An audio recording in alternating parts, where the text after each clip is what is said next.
Hello students, मेरा नाम है Mishra and you are welcome in UPSC guide.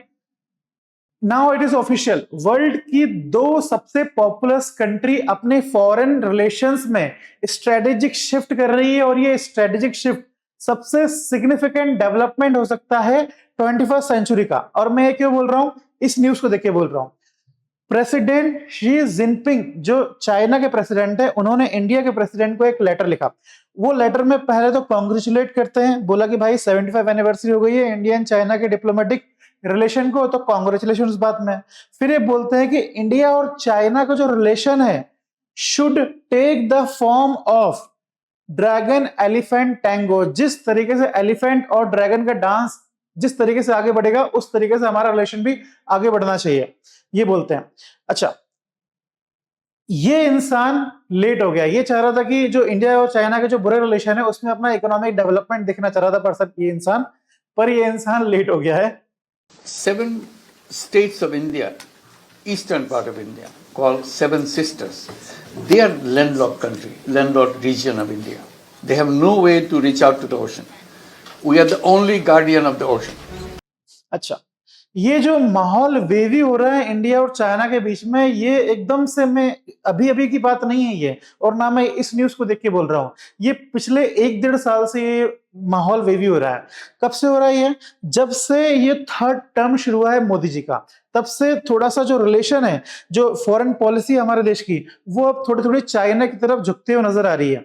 जब से ब्रिक्स समिट हुआ है, ब्रिक्स समिट में पहली बार पिछले 5 साल में पहली बार ब्रिक्स समिट में ऑफिशियल मीटिंग हुई है इंडिया एंड चाइना की। उसके बाद जो स्टैंड ऑफ था वो स्टैंड ऑफ हटा एलएसी में।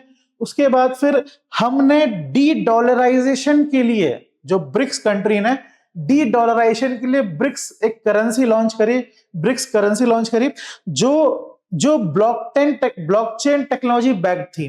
पर इसको ये काम आगे नहीं बढ़ा, क्योंकि फिर धमकी देती थी ट्रंप साहब ने कि भाई हम टैरिफ लगा देंगे। पर अब तो उन्होंने टैरिफ लगा दिया है, हो सकता है ये काम शुरू हो जाए। फिर उसके बाद मोदी जी का बहुत फेमस पॉडकास्ट हुआ कुछ दिनों पहले, शायद 18 मार्च, इस 20 मार्च की बात है। उस पॉडकास्ट का इंडिया में तो देखा ही गया और पूरे वर्ल्ड में भी देखा गया, और चाइना ने उस पॉडकास्ट का पॉजिटिव रिस्पांस दिया है। तो ये सारी बातें बताती है कि इंडिया चाइना का जो रिलेशन है वो ग्रो कर रहे हैं।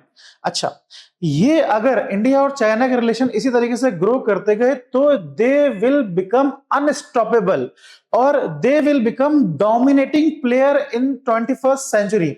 21st सेंचुरी की अगर अगर ये लोग ऐसे ही आगे बढ़ते गए तो इंडिया चाइना डोमिनेटिंग प्लेयर होंगे इकोनॉमिक्स टर्म में 21st सेंचुरी में। मैं ये बात क्यों बोल रहा हूं? मैं ये बात हवा में नहीं बोल रहा हूं, मैं ये बात आपको प्रूफ करके दिखाता हूं। मेरे पास 4 पॉइंट है ये बात प्रूफ करने के लिए। पहला तो ये ग्राफ देखिए, 2000 year of economic history in one chart है ये। इसमें अगर आप नोटिस करोगे तो 1850-60 तक जो मोस्ट डेवलपिंग जो कंट्रीज थी उस टाइम पे, जो बहुत डेवलप्ड कंट्री थी उस टाइम पे, वो इंडिया और चाइना थे। पर कोलोनाइजेशन जब से शुरू हुआ है तब से हमारी जो पावर है, इंडिया चाइना की जो डेवलप पावर है, वो थोड़ी कम हुई है और यूएस इंक्रीज हो गया, यूएस की ग्रोथ इंक्रीज हो गई है। पर फिर जैसे ही ग्लोबलाइजेशन आया, जैसे ही वो कंडीशंस आई जो पहले थी, जब वर्ल्ड नॉर्मल होता गया धीरे धीरे, वैसे वैसे हमारा मतलब चाइना और इंडिया की ग्रोथ शुरू हो गई। आप ये नोटिस कर सकते हो। और धीरे धीरे ये प्रोडिक्ट आप इजीली कर सकते हो कि जो 21st सेंचुरी है वो इंडिया और चाइना की रहेगी।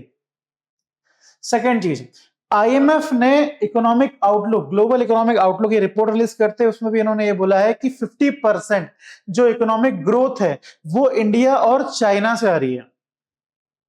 अगर इलॉन मस्क की ये बात सच है कि क्लाइमेट चेंज से ज्यादा इंपॉर्टेंट पॉपुलेशन है, तो फिर तो पॉपुलेशन में इंडिया और चाइना का कोई कंपैरिजन ही नहीं है।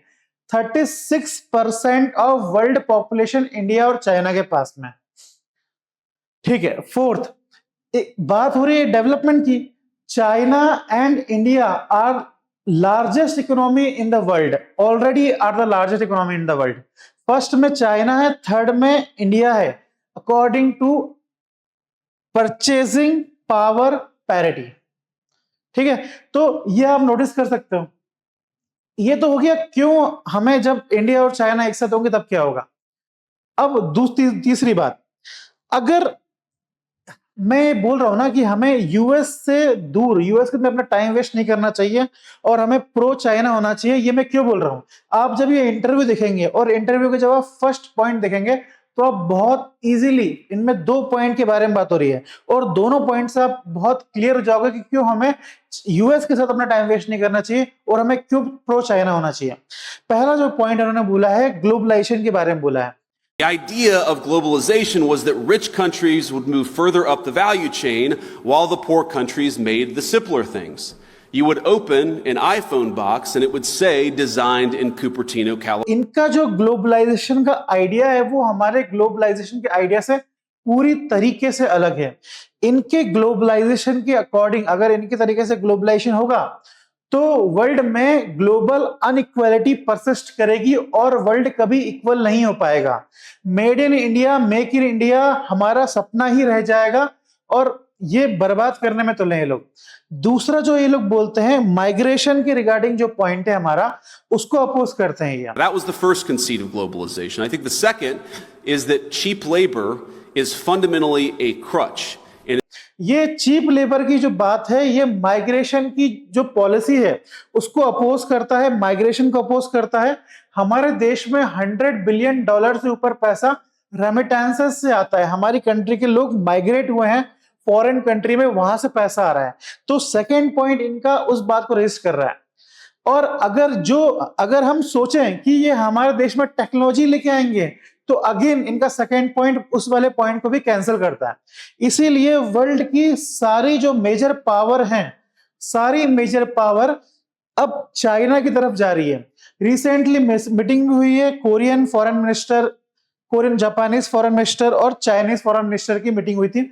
उसमें Japanese foreign minister Takeshi Iwaya, उन्होंने ये बात बोली है, the international situation has become increasingly severe and it is not exaggeration to say that we are at a turning point in history। तो वर्ल्ड की सारी मेजर कंट्रीज इस बात को एग्री कर रही है कि यूएस अब सपोर्टिव नहीं रहा, यूएस बदल गया है। हमें प्रो चाइना पॉलिसी, हमें अपने इंटरनेशनल रिलेशंस में कुछ शिफ्ट करने पड़ेंगे। Thank you.